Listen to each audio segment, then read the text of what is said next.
They thought I'd cry. They thought I'd beg. They thought I'd crumble. Instead, I smiled. The day I found out my graduation savings were gone, my father's voice was casual, almost bored. "We needed it," he said, not looking at me. "Family comes first."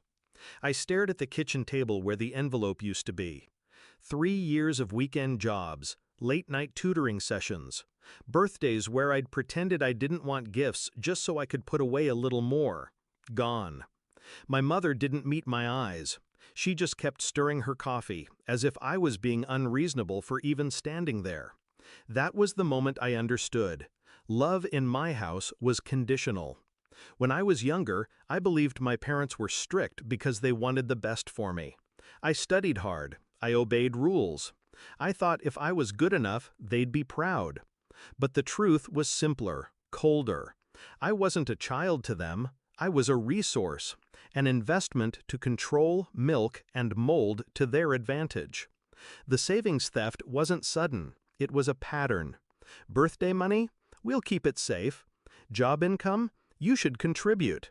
I just hadn't wanted to admit it until the envelope disappeared.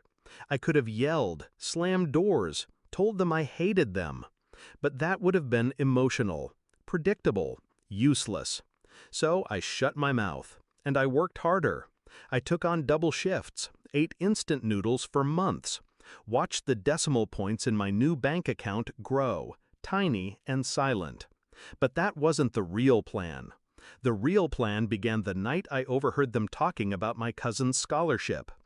"Too bad our daughter's not smart enough for something like that," my father said. I didn't cry. I didn't sleep either. I started collecting receipts, not just for my own expenses, but for theirs.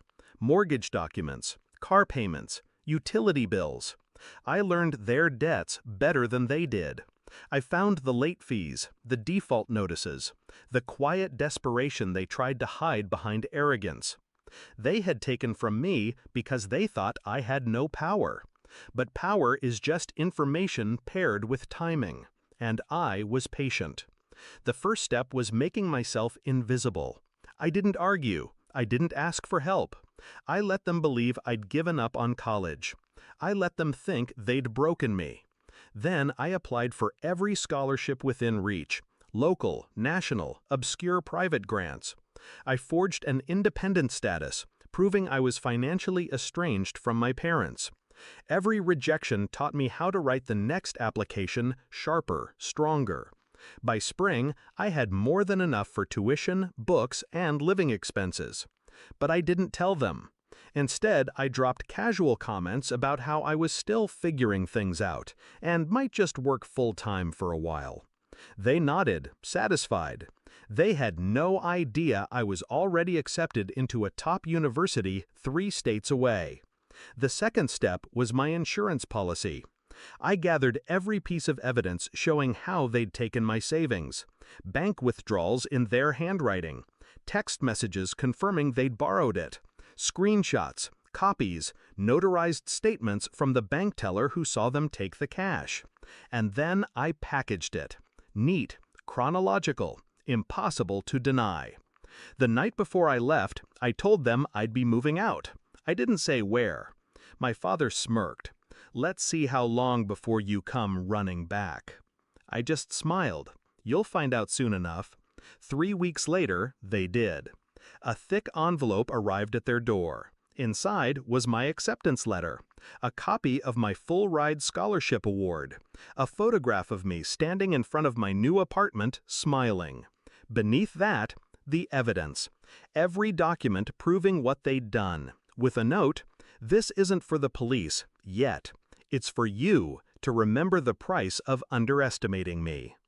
They didn't call, but I know they opened it because my cousin texted me that my parents had gone unusually quiet at the next family gathering. That was the point, not to destroy them, at least not yet, but to leave them with a reminder that I wasn't the powerless child they thought they could drain dry. Sometimes revenge isn't loud. It's not screaming or public humiliation. Sometimes it's living better than they ever thought you could, while they sit in the silence you left behind, staring at the proof that you won. I didn't get my savings back. I got something better. I got free.